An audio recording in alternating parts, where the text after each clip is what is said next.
Hello everyone, welcome back to our channel. இன்னைக்கு நம்ம பார்க்க போகிறது CDPயோட Chapter 7 Construct of Intelligence and Multidimensional Intelligence நுண்ணறிவு கட்டமைப்பு மற்றும் பல்பரிமாண நுண்ணறிவு. இந்த சாப்டரில் இருந்து மட்டுமே எக்ஸாமில் நிறைய கொஷின்ஸ் திரும்ப கேட்டிருக்காங்க. அண்ட் இந்த ஒரு வீடியோவில் நுண்ணறிவு பற்றின அடிப்படை கோட்பாடுகள் இன்டெலிஜென்ஸ் கன்ஸ்ட்ரக்ட்ஸ், அறிஞர்களோட தியரிகள், single to multiple factor models and IQ எப்படி கணிக்கப்படுது அப்படின்ற மெஷர்மெண்ட் ஸ்கேல்ஸ் வரைக்கும் எல்லாத்தையும் நம்ம சிம்பிளாக பார்க்கலாம். இப்போ நம்ம பார்க்குறது இன்டெலிஜென்ஸ் அப்படின்னா என்ன, அதுக்குள்ளே என்னென்ன முக்கிய திறன்கள் அடங்கியிருக்கு அப்படின்றத பார்க்க போகிறோம். Defining the construct. Intelligence is the general capability to understand the world, think with rationality and use resources effectively to deal with the challenges of life. அதாவது இந்த உலகத்தை புரிஞ்சுக்கிட்டு பகுத்தறிவோடு சிந்திச்சு வாழ்க்கையில் வர சவால்களை எதிர்கொள்கிற ஒரு பொதுவான திறன் தான் நுண்ணறிவு. அண்ட் இதில் இருக்கிற முக்கியமான 3 core abilities பற்றி பார்க்கலாம். First one, adaptability, adjusting dynamically to new environments and unexpected changes. திடீர்னு மாறுற சூழ்நிலைக்கு ஏற்ற மாதிரி நம்மளை மாற்றிக்கிறது. ஃபார் எக்ஸாம்பிள், நம்ம கோவிட் டைம் ஞாபகம் இருக்குது இல்லையா, காலங்காலமாக போர்டில் சாக்பீஸ் வச்சு எழுதின நம்ம எல்லோரும் எப்படி இருந்தோம், திடீர்னு ஆன்லைன் கிளாஸு, ஜூம் ஆப்பு, டிஜிட்டல் போர்டு அப்படி சொல்லிட்டு நம்ம டெக்னாலஜிக்கு ஏற்ற மாதிரி நம்மளை நாமே மாற்றிக்கிட்டோம் இல்லையா. ஆன்லைன் கிளாஸ் எடுத்தோம் பார்த்தீங்களா, அதுக்கு பேர் தான் அடாப்டபிலிட்டி. நெக்ஸ்ட் பார்த்தீங்கன்னா capacity of knowledge, the capability to acquire, retain and systematically apply information. அறிவை வாங்கிறது, சேமிக்கிறது, அப்புறம் தேவைப்படுற இடத்துல பயன்படுத்துறது. ஃபார் எக்ஸாம்பிள், நாம் புதுசாக கார் ஓட்ட கற்றுக்குறோம் அப்படின்னு வச்சுக்கலாம். முதல்ல என்ன பண்ணுவோம், கிளட்ச் எங்கே இருக்குது, பிரேக் எங்கே இருக்குது அப்படின்னு சொல்லிட்டு அக்வயர் பண்ணுறோம், கற்றுக்குறோம், அதை மனசில் பதிய வைக்கிறோம், ரிட்டைன் பண்ணுறோம். அப்புறம் ஒரு 5 வருஷம் கழித்து நமக்கு தெரியாத ஒரு புது காரை யாராவது ஓட்ட கொடுத்தாங்கன்னா கூட நம்ம என்ன பண்ணுவோம், எந்த ஒரு தடுமாற்றமும் இல்லாமல் கியர் மாற்றி ஓட்டுறோம் இல்லையா. அதுதான் கெப்பாசிட்டி ஃபார் நாலேஜை சிஸ்டமேட்டிக்காக அப்ளை பண்ணுறது. தேர்ட் ஒன் பார்த்தீங்கன்னா relationship comprehension, evaluating relationships and forming correct judgment. 2 விஷயங்களுக்கு நடுவில் இருக்கிற தொடர்பை ஆராய்ஞ்சு பார்த்து சரியான முடிவெடுக்கிறது. ஃபார் எக்ஸாம்பிள், நீங்கள் காலையில் வெளியில் கிளம்பும்போது வானத்தை பார்க்குறீங்க, மேகம் வந்து ரொம்பவே கருப்பாக குளிர்ந்த காற்றோடு நம்மளுக்கு மழை வருமோ அப்படின்ற ஒரு டவுட் இருக்குது.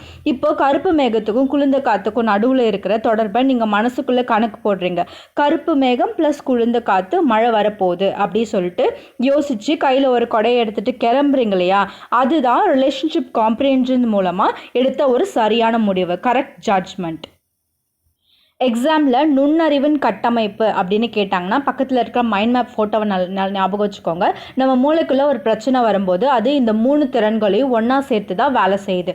புது சூழலை சமாளிக்கிறதுக்கு அடாப்டபிலிட்டி வேணும், அதுக்கு முன்னாடி கற்றுக்கிட்ட நாலேஜ் வேணும், எதை செய்யணும் அப்படின்னு முடிவு பண்ணுறதுக்கு ரிலேஷன்ஷிப் காம்ப்ரிஹென்ஷன் வேணும். The 3 basic functions and single versus 2 factor. 3 basic functions. According to academic consensus, the human intelligence apparatus is built upon 3 core functional pillars.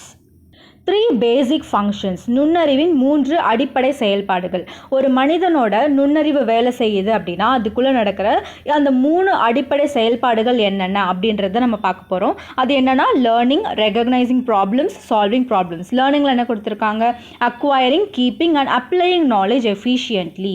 அறிவை சேகரித்து மனசில் வச்சு தேவைப்படும் போது சரியான இடத்துல பயன்படுத்துறது. ஃபார் எக்ஸாம்பிள், நீங்கள் சமையல் செய்கிறதுக்கு கற்றுக்குறீங்கன்னு வச்சுக்கலாம். பிரியாணிக்கு எந்தெந்த மசாலா எவ்வளவு போடணும் அப்படின்னு சொல்லிட்டு தான் முதல்ல கற்றுக்குறீங்க. ஸோ அதுதான் வந்து லேர்னிங். நெக்ஸ்ட் ஒன் பார்த்தீங்கன்னா recognising problems, actively identifying potential challenges in the environment. சுற்றி இருக்கிற சூழலில் என்ன பிரச்சனை இருக்குது அப்படின்னு சொல்லிட்டு நம்ம டக்குன்னு கண்டுபிடிக்கிறது, பிரச்சனையை கண்டறிதல். ஃபார் எக்ஸாம்பிள், நீங்கள் செஞ்ச பிரியாணியை சாப்பிட்டு பார்க்கும்போது ஏதோ ஒரு டேஸ்ட் கம்மியாக இருக்குது அப்படின்னு சொல்லிட்டு உப்பு போட மறந்துட்டோம் அப்படின்னு சொல்லிட்டு அந்த பிரச்சனையை கண்டுபிடிக்கிறீங்க இல்லையா, அதுக்கு பேர் தான் recognising problems.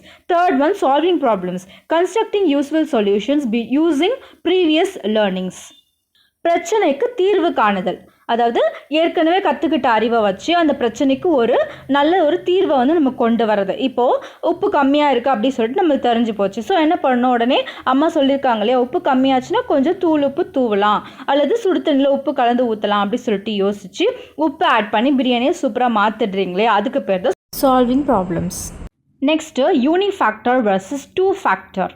Unifactor, Bineton Terman, regards intelligence as a single general mental capability to adjust. நுண்ணறிவு அப்படின்றது ஒரே ஒற்றை திறனா இல்லை ஒன்றுக்கும் மேற்பட்ட திறன்கள் கலந்ததா அப்படின்றத நம்ம பார்க்க போகிறோம். யூனிஃபேக்டர் தியரியில் என்ன சொல்லியிருக்காங்க, பினட் அண்ட் டெர்மன் இவங்க என்ன சொல்கிறாங்க அப்படின்னா, நுண்ணறிவு அப்படின்றது ஒரே ஒரு ஒற்றை ஆற்றல், சிங்கிள் ஜென்ரல் மென்டல் கேப்பபிலிட்டி அப்படி சொல்லியிருக்காங்க. ஃபார் எக்ஸாம்பிள், ஒருத்தர் கணக்கில் வந்து ரொம்ப சூப்பராக இருக்காங்க அப்படின்னா அவர் வாழ்க்கையோட எல்லா ஏரியாலையும் வந்து ரொம்பவே வந்து நல்லா தான் இருப்பாங்க அப்படி சொல்லிட்டு இந்த தியரி சொல்லியிருக்கு. ஆனால் நிஜ வாழ்க்கையில் நம்ம பார்க்குறோம், பெரிய கணக்கு மேத் ஜீனியஸாக இருப்பாங்க, ஆனால் 4 பேர் கூட நின்று எப்படி பேசணும் அப்படின்னு தெரியாமல் சமூகத்தில் ரொம்ப தயங்குவாங்க, சோஷியலி ஆக்வர்டாக இருப்பாங்க. ஸோ இந்த தியரி வந்து ரொம்ப சிம்பிள், செட் ஆகாது அப்படி சொல்லிட்டு விமர்சிச்சிருக்காங்க. 2 factors Spearman 1904 divided into 2 distinct parts, general factor, special factor. Charles Spearman அப்படின்றவர் நுண்ணறிவை 2ஆக பிரிச்சிருக்காரு. General factor, innate mental power, unchangeable. இது பிறப்பிலேயே நமக்கு வர ஒரு பொதுவான மன ஆற்றல், இதை மாற்ற முடியாது, எல்லா வேலைக்கும் இது பேசிக்காக வேணும் அப்படின்னு சொல்லியிருக்காரு. ஸ்பெஷல் ஃபேக்டர், இது என்ன சொல்லியிருக்காங்கன்னா, special acquired abilities developed through experience. இது நாம் அனுபவத்தாலும் பயிற்சியாலும் கற்றுக்கிற ஒரு சிறப்பான திறன். ஃபார் எக்ஸாம்பிள், நம்ம இளையராஜா சார் அல்லது ஏஆர் ரஹ்மான் சார் எடுத்துக்கோங்க. அவங்களுக்கு பிறப்பிலேயே ஒரு பொதுவான புத்திசாலித்தனம் ஜி ஃபேக்டர் இருக்கும். ஆனால் அவங்க மியூசிக் ஃபீல்டு தேர்ந்தெடுத்து அதில் தொடர்ந்து உழைச்சி இசை ஞானம் அப்படிங்கிற ஒரு பிரத்யேகமான எஸ் ஃபேக்டர் வளர்த்துக்கிறாங்க. ஸோ யூனிஃபேக்டர் அப்படின்னு கேட்டாங்கன்னா ஆல்ஃப்ரெட் பினட் அண்ட் டெர்மன் ஞாபகம் வரணும். டூ சிம்பிள் அப்படின்னு ஆப்ஷனில் இருந்துச்சுன்னா அதை எலிமினேட் பண்ணிடலாம். அதுவே 2 ஃபேக்டர் அல்லது ஜி ஃபேக்டர், எஸ் ஃபேக்டர் அப்படின்ற கீவேர்ட்ஸ் வந்துச்சுன்னா நீங்கள் கண்ணை மூடிக்கிட்டு சார்ல்ஸ் ஸ்பியர்மன் அப்படின்ற ஆப்ஷன்ஸை ஃபிக்ஸ் பண்ணிக்கோங்க. தார்ண்டைக் அண்ட் கெல்லிஸ் மல்டிபிள் ஃபேக்டர்ஸ். நுண்ணறிவில் பொதுவான காரணி அப்படின்னு எதுவும் கிடையாது, அதில் பல தனித்துவமான காரணிகள் இருக்குது அப்படின்னு சொல்லிட்டு அறிஞர்கள் யார் யார் அப்படின்றதான் பார்க்குறோம். இதில் நாம் 2 முக்கியமான தியரிஸ் பார்க்க போகிறோம். முதல்ல நம்ம பார்க்குறது Edward Thorndike multi factor theory. Thorndike rejected Spearman's G factor. He argued that mind comprises highly specific independent factors. He identified 4 key attributes to measure intelligence. இவர் வந்து ஸ்பியர்மேனோட பொதுவான அந்த காரணியை ஜி ஃபேக்டர் வந்து முற்றிலுமே வந்து மறுக்கிறார். ஏன்னா நம்ம மூளை அப்படிங்கிறது பல தத்துவமான சுதந்திரமான காரணிகளால் ஆனது அப்படின்னு சொல்லியிருக்காரு. நுண்ணறிவை வந்து அளவிடுறதுக்கு ஒரு 4 ஆட்ரிபியூட்ஸை வந்து இவர் கொடுத்துருக்காரு. ஸோ அதை நம்ம 1 by 1 பார்க்கலாம். First one, level, the difficulty of task a person can solve. ஒருத்தரால் வந்து எவ்வளவு கடினமான பிரச்சனைக்கு தீர்வு காண முடியுது அப்படி சொல்லி பார்க்கறது. ஃபார் எக்ஸாம்பிள், ஒரு குழந்தையால் ரொம்ப சாதாரணமாக அடிஷன் சப்ராக்ஷன் அப்படி சொல்லிட்டு மேத் போடுது அப்படின்னா, ஆனால் இன்னொரு குழந்தையால் பெரிய அல்ஜீப்ரா கணக்கே வந்து போட முடியும். ஸோ அங்கே ஒரு லெவல் வந்து மாறுது. செகண்ட் பார்த்தீங்கன்னா range, number of task at any given degree of difficulty. ஒரே கடினத்தன்மையுடைய எத்தனை விதமான கணக்குகளை அல்லது வேலைகளை ஒருத்தரால் செய்ய முடியுது அப்படின்னு சொல்லி பார்க்கறது தான் இந்த ரேஞ்ச். ஃபார் எக்ஸாம்பிள், ஒரு ஸ்டூடெண்ட்க்கு 5 கடினமான மேத் கொஷின் கொடுத்தாங்கன்னா அவரால் 5 கொஷினுக்கும் தப்பு இல்லாமல் ஆன்சர் பண்ண முடியுதுன்னா அதுதான் அவரோட ரேஞ்ச். ஸோ அவரோட ரேஞ்ச் வந்து அதிகம் அப்படி சொல்கிறது. நெக்ஸ்ட் வந்து area, the total variety of situation based responses. ஒருத்தர் எத்தனை விதமான வெவ்வேறு சூழ்நிலைகளுக்கு தகுந்த மாதிரி ரியாக்ட் பண்ணுறாரு அப்படி சொல்லி பார்க்கறது. ஃபார் எக்ஸாம்பிள், ஒருத்தர் படிப்பிலும் டாப்பாக இருக்காரு, ஸ்போர்ட்ஸ்லேயும் கலக்கிறாரு, மியூசிக்கும் வாசிக்கிறாரு அப்படின்னா அவரோட நுண்ணறிவோட ஏரியா ரொம்பவே பெருசு. அண்ட் நெக்ஸ்ட் பார்த்தீங்கன்னா ஸ்பீடு, வேகம், the rate at which a person can respond to task. ஒரு வேலையை அல்லது பிரச்சனையை எவ்வளவு வேகமாக செஞ்சு முடிக்கிறாங்க அப்படின்னு பார்க்கறது. ஃபார் எக்ஸாம்பிள், எக்ஸாமில் 2 பேருக்குமே எல்லா கொஷினுக்கும் ஆன்சர் தெரியுது. ஆனால் ஒருத்தர் 3 மணி நேரமும் வந்து முழுசாக எடுத்துக்கிறாரு, ஆனால் இன்னொருத்தர் அதை 2 மணி நேரத்துலேயே சூப்பராக முடிச்சிடுறாரு இல்லையா, அதுதான் ஸ்பீடு. அந்த நெக்ஸ்ட் பார்க்குறது George Kelly, 5 mental abilities. Kelly suggested that human intelligence comprises 5 main cognitive dimensions, laying foundations for group factor theories. George Kelly அப்படின்றவர் மனித நுண்ணறிவை 5 முக்கிய அறிவாற்றல் பரிமாணங்களாக காக்னேட்டிவ் டைமென்ஷன்ஸ் தான் பிரிச்சிருக்காரு. அது என்னென்னு நம்ம 1 by 1 பார்க்கலாம். First one, comprehension, deep verbal and conceptual understanding.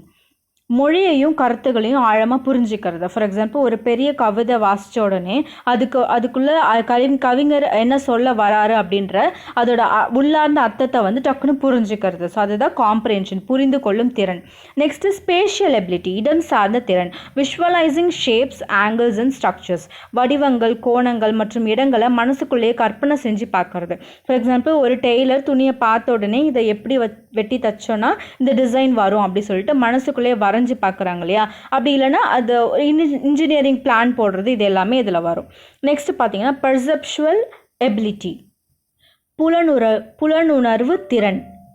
Recognising details rapidly and accurately, சுற்றி நடக்கிற விஷயங்கள் இருக்கிற சின்ன சின்ன விவரங்களை கூட ரொம்ப வேகமாகவும் துல்லியமாகவும் கண்டுபிடிக்கிறது. ஃபார் எக்ஸாம்பிள் 2 படத்தை கொடுத்து இதில் இருக்கிற 5 வித்தியாசங்களை கண்டுபிடி அப்படி சொன்னால் சில பேர் கண்ணமை கொஞ்ச நேரத்திலே கண்டுபிடிச்சிருவாங்க. அதுக்கு பேர் தான் perceptual ability. 4th one memorising ability, நினைவாற்றல் திறன்.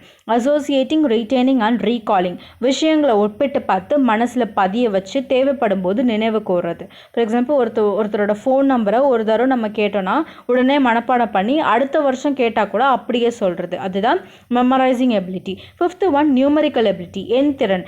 எக்ஸிக்யூட்டிங் அரித்மெட்டிக் ஆப்ரேஷன், கணக்குகளை, அதாவது மேத்தில் கூட்டல் கழித்தல் அப்படி சொல்லிட்டு எல்லாத்தையும் துல்லியமாக செய்கிற ஒரு திறன். ஃபார் எக்ஸாம்பிள் மளிகை கடையில் இருக்கிற ஆள் கால்குலேட்டர் எல்லாமே ஒரு 5 பொருள் மொத்தம் 345 ரூபாய் அப்படி சொல்லி டக்குன்னு கணக்கு பண்ணுறாங்க இல்லையா, அதெல்லாம் அந்த நியூமரிக்கல் எபிலிட்டியில் வரும். ஸோ ஓகே, மல்டிபிள் ஃபேக்டர் அப்படின்ற வார்த்தை வந்துச்சுன்னா லெவல், ரேஞ்ச், ஏரியா, ஸ்பீட் அப்படின்னு சொல்லி நீங்கள் தாண்டேக் ஆப்ஷனை கிளிக் பண்ணிவிடுங்க. அதே மாதிரி குரூப் ஃபேக்டர் தியரிஸ்க்கு 5 மென்டல் எபிலிட்டிஸ் அப்படின்னு கேட்டாங்கன்னா இந்த ஜார்ஜ் கெல்லிஸோட 5 மென்டல் கீ எபிலிட்டிஸை நீங்கள் டிக் பண்ணிக்கலாம். தர்ஸ்டோன் அண்ட் கேட்டில் ஹார்ன் மாடல்ஸ். நுண்ணறிவில் பல சுதந்திரமான மனத்திறன்கள் இருக்குது அப்படின்னும் அதில் வயசுக்கு ஏற்ற மாதிரி சில மாற்றங்கள் நடக்கும் அப்படின்னு சொன்ன அறிஞர்கள் யார் யார் அப்படின்றத நம்ம பார்க்க போகிறோம்.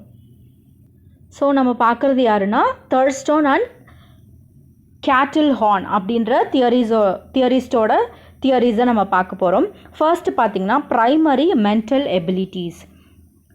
லூயிஸ் தர்ஸ்டோன் நுண்ணறிவை எத்தனை முதன்மை மனத்திறன்களாக பிரிக்கிறார் அப்படின்றத நம்ம இதில் பார்க்குறோம். Rejected Spearman's single factor. He propose 7 distinct primary mental abilities: verbal comprehension, inductive reasoning, perceptual speed, numerical ability, word fluency, associative memory and spatial visualization. தர்ஸ்டனும் ஸ்பியர்மேனும் ஒற்றை காரணி தத்துவத்தை மறுத்து மனித மூளையில் 7 தனித்துவமான முதன்மை மனத்திறன்கள் 7 டிஸ்டிங்க்ட் பிரைமரி மென்டல் எபிலிட்டிஸ் அப்படி இருக்குது அப்படின்னு சொல்லியிருக்காங்க. ஸோ அதில் என்னென்ன இருக்குது அப்படின்னா verbal comprehension and word fluency, வார்த்தைகளை நல்லா புரிஞ்சுக்கிறது, சரளமாக பேசுகிறது. ஃபார் எக்ஸாம்பிள் சூப்பராக மேடை பேச்சு பேசுகிறாங்களே அது. Next numerical ability and perceptual speed, எண்களை கையாளுவது மற்றும் வேகமாக ஒரு விஷயத்தை உள்வாங்கிறது. Third associative memory and spatial visualisation, ஞாபக சக்தி மற்றும் வடிவங்களை மனசில் கற்பனை பண்ணுறது. நெக்ஸ்ட்டு இண்டக்டிவ் ரீசனிங், ஒரு சின்ன விஷயத்தை வச்சு பொதுவான விதியை உருவாக்குறது. ஃபார் எக்ஸாம்பிள் ஒரு குழந்தைக்கு மேத் வராமல் இருக்கலாம், ஆனால் கவிதை சூப்பராக எழுத வரும். ஏன்னா அவங்கக்கிட்ட இருக்கிற அந்த 7 திறன்களில் மொழித்திறனான திறன் மொழிக்கான திறன் அதிகமாக இருக்குது, எண் திறன் கம்மியாக இருக்குது. எல்லாமே தனித்தனி குரூப்பாக இயங்குது.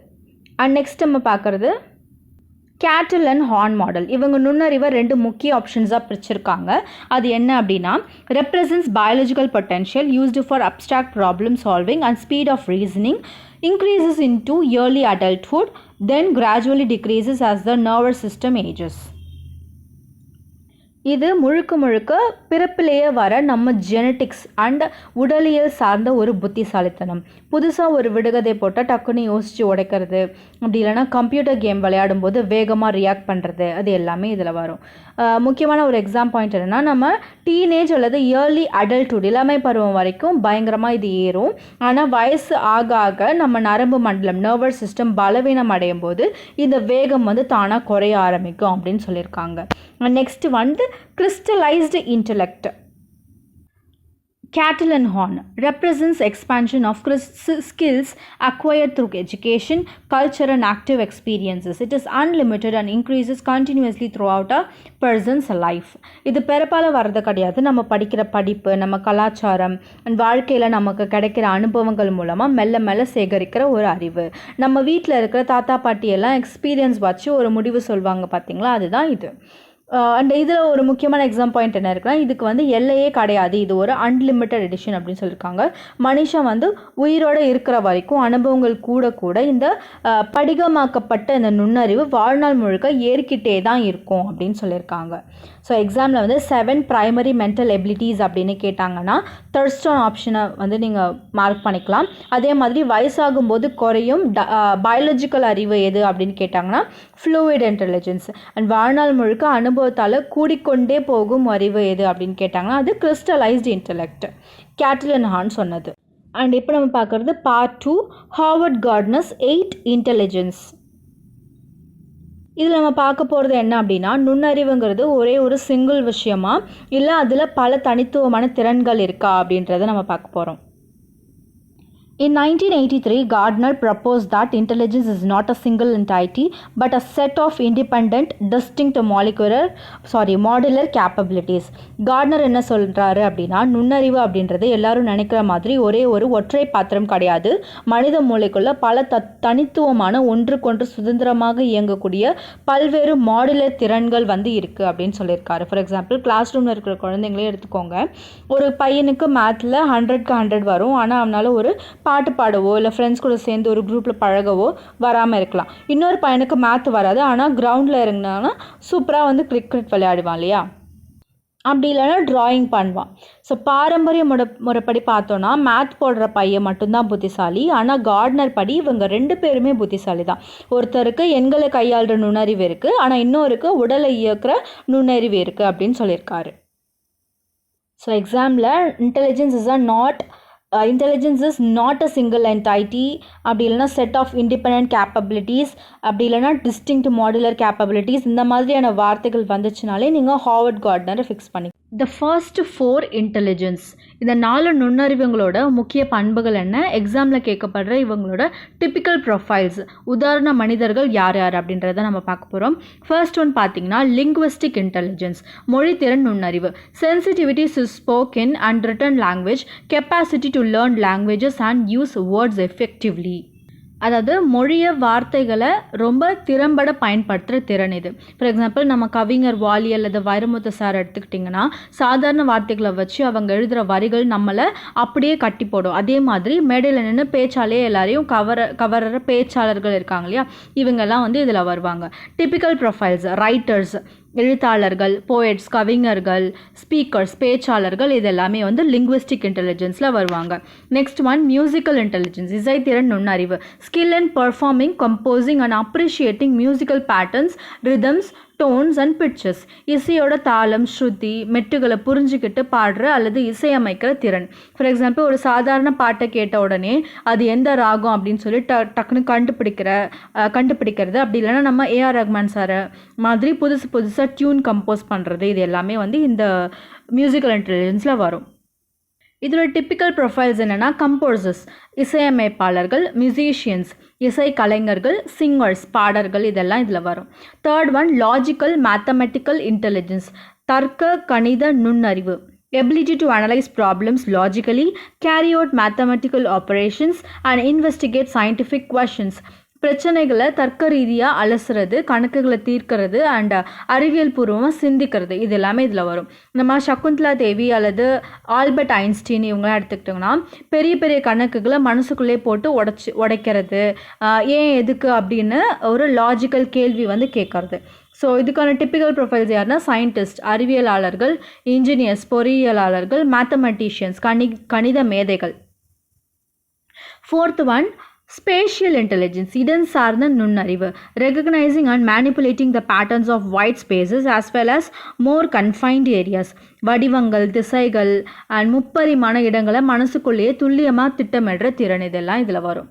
ஒரு பைலட் ஆகாயத்தில் பறக்கும்போது எந்த ஒரு ரோடும் இருக்காது, ஆனால் திசைகளை வச்சு கரெக்டாக லேண்ட் பண்ணுவாங்க இல்லையா, அதே மாதிரி ஒரு சிற்பி, ஸ்கல்ப்சர் வந்து ஒரு பாறையை பார்த்த உடனே அதுக்குள்ளே இருக்கிற சிலையை மனசுக்குள்ளே கற்பனை பண்ணி தேவையில்லாத கல்லை மட்டும் செதுக்கி எடுக்கிறாரு. ஸோ இதெல்லாம் அதில் வரும். ஸோ டிப்பிக்கல் ப்ரொஃபைல்ஸ் யாருன்னா பைலட்ஸ், விமான ஓட்டிகள், ஆர்கிடெக்ட்ஸ், கட்டிட கலைஞர்கள், ஸ்கல்ப்சர்ஸ், சிற்பிகள், பெயிண்டர்ஸ், ஓவியர்கள், இதெல்லாம் இதில் வரும்.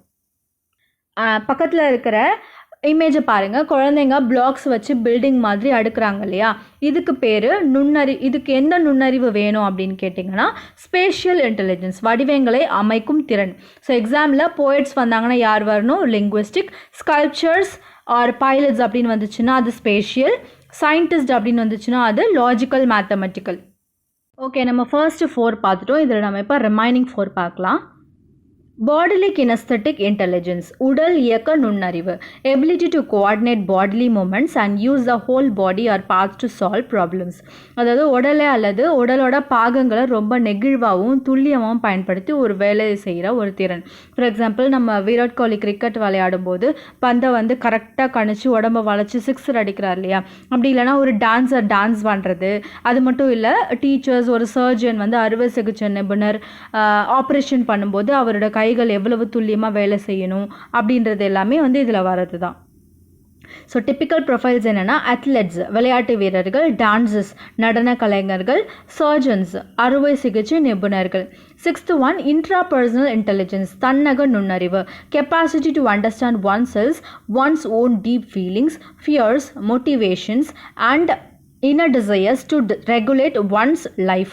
தனக்குள்ளே இருக்கிற சொந்த உணர்வுகள், பயங்கள் அண்ட் ஆசைகளை தனக்கு தானே வந்து ஆழமாக புரிஞ்சுக்கிட்டு தன் வாழ்க்கையை வழிநடத்துகிற திறன் இதெல்லாம் இதில் வரும். ஃபார் எக்ஸாம்பிள், ஒருத்தர் தனக்கு ஏன் கோவம் வருது, எப்போ மனசு கஷ்டப்படுது அப்படி சொல்லிட்டு தன்னைத்தானே சுய பரிசோதனை செல்ஃப் அனலைசஸ் பண்ணி தான் உணர்வுகளை தானே கட்டுப்படுத்த தெரிஞ்சு வச்சுக்கிறது. ஸோ இதோட டிப்பிக்கல் ப்ரொஃபைல்ஸ் என்ன? தத்துவ ஞானிகள், ஆன்மீகவாதிகள், அப்புறம் சுய விழிப்புணர்வு உடையவர்கள் அப்படின்னு சொல்லியிருக்காங்க. Understand one's self or one's own feelings. 7th one interpersonal intelligence, சமூக நுண்ணறிவு, capacity to understand the intentions, motivations and hidden desires of other people. மற்ற மனிதர்களோட உணர்வுகளையும் நோக்கங்களையும் அவங்க மனசுக்குள்ளே என்ன நினைக்கிறாங்க அப்படின்றது ஈஸியாக புரிஞ்சுக்கிட்டு அவங்க கூட பழகிற திறன் இது. ஃபார் எக்ஸாம்பிள், ஒரு நல்ல டீச்சராக இருக்கிற நீங்கள் ஒரு குழந்தை ஏன் சோகமாக உட்காந்துருக்கு அவங்க முகத்தை பார்த்து நீங்களே கண்டுபிடிச்சிட்டு அவங்களுக்கு ஆறுதல் சொல்கிறீங்க இல்லையா, அதுதான் இது. அதே மாதிரி லீடர்ஸு, கவுன்சிலர்ஸ் எல்லாரும் மற்றவங்க மைண்டை ஈஸியாக ரீட் பண்ணிடுவாங்க. ஸோ டிப்பிக்கல் ப்ரொஃபைல்ஸ் யாருன்னா எஜுகேட்டர்ஸ் ஆசிரியர்கள், சேல்ஸ் பீப்புள் விற்பனையாளர்கள், லீடர்ஸ் தலைவர்கள், கவுன்சிலர்ஸ் ஆலோசகர்கள் இவங்கெல்லாம் இதில் வருவாங்க. 8th one பார்த்தீங்கன்னா நேச்சுரலிஸ்ட் இன்டெலிஜென்ஸ், இயற்கை சார் நுண்ணறிவு, sensitivity to recognize, categorize and understand plants, geological formations, animals and minerals. இயற்கை செடி கொடிகள் விலங்குகள் அது மட்டும் இல்லாமல் இயற்கை அமைப்புகளை புரிஞ்சுக்கிட்டு வகைப்படுத்துகிற திறன் இதில் வரும். ஃபார் எக்ஸாம்பிள், ஒரு விவசாயி மண்ணை தொட்டு பார்த்தே இதில் என்ன பயிர் வைக்கலாம் அப்படின்னு சொல்லிடுவாங்க. ஒரு மாடு வளர்க்குறவர் அது கத்துற சத்தத்தை வச்சு அதுக்கு என்ன பசிக்குதா இல்லை உடம்பு சரியில்லையா அப்படி சொல்லிட்டு கண்டுபிடிப்பாங்க. ஸோ இதெல்லாம் இதில் வரும். இதோட டிப்பிக்கல் ப்ரொஃபைல்ஸ் என்ன அப்படின்னு பார்த்தீங்கன்னா தாவரவியலாளர்கள், அதாவது பொட்டானிஸ்ட், விவசாயிகள், அப்புறம் விலங்கு நல ஆர்வலர்கள் இவங்கெல்லாம் இதில் வருவாங்க. ஸோ இன்ட்ரா அண்ட் இன்டர்னல் ஞாபகம் வச்சுக்கோங்க. இன்ட்ரா பர்சனல் அப்படின்னா இன்ட்ரா அப்படின்றது உள்ள own feelings or one's self நமக்குள்ளே இருக்கிற உணர்வுகளை பார்க்கறது. இன்டர் அப்படின்னா அது வெளியே, இடைப்பட்ட ஆர் வெளியே, அதர் பீப்புள். இன்டர்நேஷ்னல் மேட்ச்னா 2 நாடுகளுக்கு நடுவில் நடக்கிற மாதிரி. இன்டர் பர்சனல் அப்படின்னா மற்ற மனிதர்களை புரிஞ்சுக்கிறது. ஸோ இதோட டிஃப்ரென்ஸ்னால ஞாபகம் வச்சுக்கோங்க. ஸோ பக்கத்தில் இருக்கிற இமேஜ் பாருங்கள், குழந்தைங்க ஒன்றா சேர்ந்து குரூப்பாக விளையாடுறாங்க இல்லையா, இவங்களுக்கு மற்றவங்க கூட அட்ஜஸ்ட் பண்ணி பழக எந்த நுண்ணறிவு தேவைப்படும்? Interpersonal intelligence. Sternberg's triarchic theory 1985. Triarchic theory முக்கோண கோட்பாடு. இவர் வந்து மனித நுண்ணறிவை 3 முக்கிய பங்குகளாக பிரிச்சிருக்காரு. ஸோ அதை நம்ம 1 by 1 பார்க்கலாம். ஃபர்ஸ்ட் ஒன் காம்பனன்ஷியல், அனலிட்டிக்கல் ஸ்கில், பகுப்பாய்வு திறன். Associated with analytical giftedness, crucial for taking apart complex problems, analyzing data, comparing elements and finding logical academic solutions. For example, ஒரு சிக்கலான கணித புதிரையோ அல்லது சயின்ஸ் ப்ராஜெக்டையோ கொடுக்கும்போது அது தனித்தனி பகுதிகளாக பிரித்து டேட்டாவை அலசி ஆராய்ச்சி லாஜிக்கலாக ஒரு அகாடமிக் தீர்வை கண்டுபிடிக்கிறது. ஸ்கூல் எக்ஸாமில் அதிக மார்க் எடுக்கிற டாப்பர்ஸ் கிட்ட இந்த திறன் வந்து அதிகமாக இருக்கும். நெக்ஸ்ட்டு எக்ஸ்பீரியன்ஷியல், கிரியேட்டிவ் ஸ்கில், படைப்பாற்றல் திறன். Focuses on how individuals handle completely novel task, formulate original ideas, synthesize experiences and combine divergent findings. For example, ஒருத்தருக்கு முற்றிலும் புதிய ஒரு சூழ்நிலை அல்லது சவால்கள் வரும்போது அவங்க எப்படி தங்களோட பழைய அனுபவங்களை வச்சு புதுமையான ஐடியாக்களை ஒரிஜினல் ஐடியாஸை உருவாக்குறாங்க அப்படின்ற பார்க்கறது. ஃபார் எக்ஸாம்பிள் லாக்டவுன் டைமில் வந்து கடைகள்லாம் வந்து மூடப்பட்டப்போ வீட்டில் இருக்கிற சமையல் பொருட்களை வச்சு புதுசாக டிஷ் செஞ்சு யூடியூப்பில் அப்லோட் பண்ணாங்க பார்த்தீங்களா. ஸோ அது எல்லாமே வந்து ஒரு க்ரியேட்டிவிட்டி ஸ்கில் தான். Third one practical street smartness.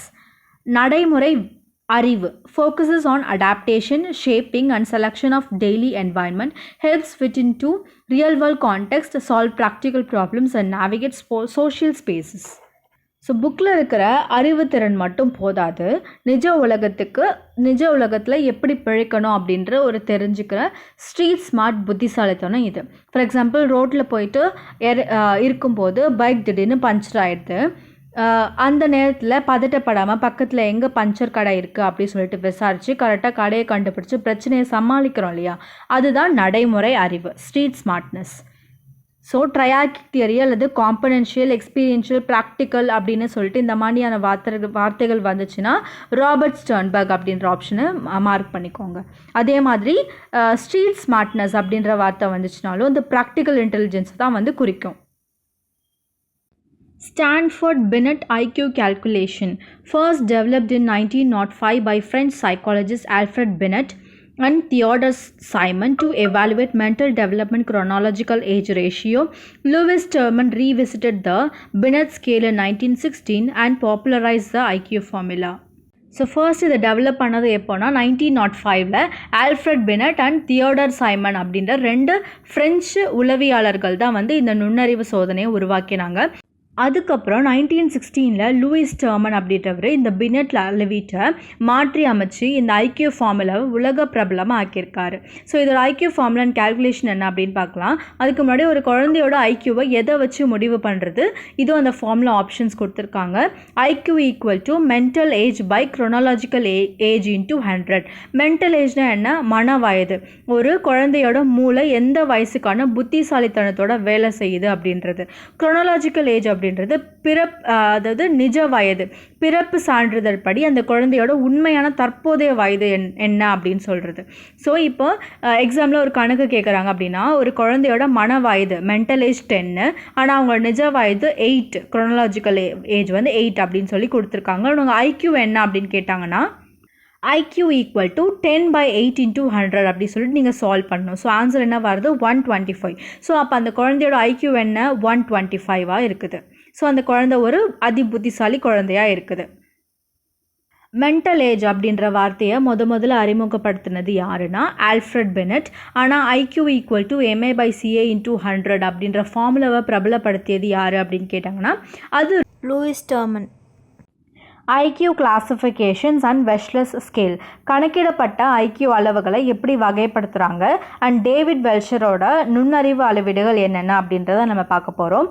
IQ மதிப்பெண் வகைப்பாடு, ஒரு குழந்தையோட ஐக்யூ ஸ்கோர் வரும்போது அவங்கள எந்த ஸ்டாண்டர்ட் படி பிரிச்சிருக்காங்க அப்படின்றத நம்ம பார்க்குறோம். ஸோ ஃபர்ஸ்ட் ஒன் பார்த்தீங்கன்னா 90 to 110 normal or average intelligence. இதுதான் வந்து சாதாரண அல்லது சராசரி நுண்ணறிவு நிலை. நம்ம வகுப்பறையில் இருக்கிற பெரும்பாலான குழந்தைகள் வந்து இந்த ரேஞ்சில் தான் வருவாங்க. செகண்ட் பார்த்தீங்கன்னா above 130 சுப்பீரியர் ஆர் கிஃப்டட், சராசரியை விட மிக அதிக புத்திசாலித்தனம் கொண்ட மீத்திறன் அல்லது புத்திசாலி குழந்தைகள் அப்படின்னு சொல்லலாம். தேர்ட் ஒன் பார்த்தீங்கன்னா below 70 retarded or mentally deficient, சராசரியை விட மிகவும் குறைவான அதாவது மன வளர்ச்சி குன்றிய அல்லது நுண்ணறிவு பற்றாக்குறை உடைய நிலை அப்படின்னு அதை சொல்லலாம். ஃபார் எக்ஸாம்பிள் ஒரு கிளாஸில் ஒரு டாஸ்க் கொடுக்கும்போது ஒரு சில குழந்தைங்க அதை ரொம்ப அட்வான்ஸாக செஞ்சு முடிப்பாங்க, above 30 இருக்கவங்க. பெரும்பாலான குழந்தைகள் நார்மலாக செஞ்சு முடிப்பாங்க, 90 to 110 இருக்கிறவங்க. சில குழந்தைங்களுக்கு பலமுறை சொல்லி கொடுத்தாலும் ரொம்பவே திணறாங்க. ஸோ அவங்க எப்படி இருப்பாங்கன்னா பிலோ 70 இருப்பாங்க. டேவிட் வெல்ஷர் உருவாக்கிய முதன்மை நுண்ணறிவு அளவீடுகள் என்னென்ன அப்படின்றது இந்த இதெல்லாம் பார்க்கலாம். டேவிட் வெல்ஷர் 1939 ஒரு மிக முக்கியமான நுண்ணறிவு அளவீட்டை வந்து கொண்டு வந்திருக்காரு. WAIS வெஷ்லர் அடல்ட் இன்டெலிஜென்ஸ் ஸ்கேல், இது பெரியவங்களுக்கான நுண்ணறிவு அளவிட பயன்படுறது ஒரு அளவுகோல். இது WISC அது என்னென்னா வெஷ்லர்ஸ் இன்டெலிஜென்ஸ் ஸ்கேல் ஃபார் சில்ட்ரன். இது குழந்தைகளுக்கான நுண்ணறிவு அளவிட பயன்படும் ஒரு அளவுகோல். ஸோ முக்கியமான விஷயம் என்னென்னா, இந்த வெல்ஷர் தியரியோட ஸ்பெஷாலிட்டியே இது வெறும் வார்த்தைகளை மட்டும் சோதிக்காமல் வேர்பல் மொழி சார்ந்த அறிவு மற்றும் பர்ஃபார்மன்ஸ் செயல்திறன் சார்ந்த அறிவு இது ரெண்டுத்தையுமே சேர்த்து ஒரே நேரத்தில் அளவிடுது அப்படின்னு சொல்லியிருக்காங்க. ஸோ எக்ஸாமில் வந்து ஆவரேஜ் இன்டெலிஜென்ஸ் ஸ்கோர் எவ்வளவு அப்படின்னு கேட்டாங்கன்னா 90 to 110 அப்படின்ற ஆப்ஷனை ஞாபகம் வச்சுக்கோங்க. அதே மாதிரி WAIS அல்லது WISC யாருடைய அளவீடுகள் அப்படின்னு கேட்டாங்கன்னா டேவிட் வெல்ஷர் ஆப்ஷனை கிளிக் பண்ணிக்கோங்க. அண்ட் வேர்பல் அண்ட் பர்ஃபார்மன்ஸ் அப்படின்ற ரெண்டையும் ஒன்றா அளவிடுறது எது அப்படின்னு கேட்டாங்கன்னா அதுவும் வந்து வெர்ஷ்லர் ஸ்கேல் தான் வரும். ஓகே, இப்போ நம்ம சில ரேண்டம் PYQs பார்க்கலாம். Number 1, who among the following critiqued the concept of general intelligence and proposed an alternative theory of intelligence? பொது நுண்ணறிவு கோட்பாட்டை விமர்சித்து அதற்கு மாற்றாக மற்றொரு நுண்ணறிவு கோட்பாட்டை உருவாக்கியது யார் அப்படின்னு கேட்டிருக்காங்க. ஆப்ஷன் ஏ பார்த்தீங்கன்னா ஜீன் பியாஜே. இவரெலாம் நம்ம வந்து ஆல்ரெடி பார்த்துட்டோம். அறிவாற்றல் வளர்ச்சி காக்னிட்டிவ் டெவலப்மெண்ட் பற்றி சொன்னவர், நுண்ணறிவு தியரி பற்றி கிடையாது. சி பார்த்தீங்கன்னா லே வைகாட்ஸ்கி. இவர் சமூக கலாச்சார கொள்கையை சொன்னவர், அதாவது சோஷியோ கல்ச்சுரல் தியரி. டி பார்த்தீங்கன்னா சார்ல்ஸ் ஸ்பியர்மன். இவர் தான் ஜென்ரல் இன்டெலிஜென்ஸ் ஜி ஃபேக்டர் தியரியை கொண்டு வந்தவரே. ஸோ இவர் எப்படி வந்து கேள்வியில் கேட்டிருக்கிறதால இவர் வந்து வரமாட்டார். ஸோ ஆப்ஷன் பார்த்தீங்கன்னா பி ஹாவர்ட் கார்ட்னர். ஏன்னா இவர் தான் ஸ்பியர்மனோட ஒற்றை பொது நுண்ணறிவை எதிர்த்து விமர்சித்து மனுஷனுக்குள்ள 8 வகையான பல்பரிமாண நுண்ணறிவுகள் இருக்குது அப்படி சொல்லி ஆல்டர்னேட்டிவ் தியரியை வந்து கொடுத்துருக்காரு. ஸோ கிரிட்டிக் ஜென்ரல் இன்டெலிஜென்ஸ் அப்படின்ற வார்த்தை வந்துச்சுன்னா அதோட ஆன்சர் யார் பார்த்தீங்கன்னா Howard Gardner. Question number 2. The concept of intelligent quotient or IQ was developed by. நுண்ணறிவு ஈவு அல்லது IQ அப்படின்ற கருத்தாக்கத்தை உருவாக்கியது யார் அப்படின்னு கேட்டிருக்காங்க. ஆப்ஷன் ஏ பார்த்தீங்கன்னா பினட். இவர் வந்து முதல் நுண்ணறிவு சோதனையை இன்டெலிஜென்ட் டெஸ்ட் தான் உருவாக்கியிருக்காரு. சி பார்த்தீங்கன்னா டெர்மன். இவர் அந்த IQ ஃபார்முலாவை மாற்றி அமைச்சு பிரபலப்படுத்தியிருக்காரு, பாப்புலரைஸ் பண்ணியிருக்காரு. டி பார்த்தீங்கன்னா கேல்டன்.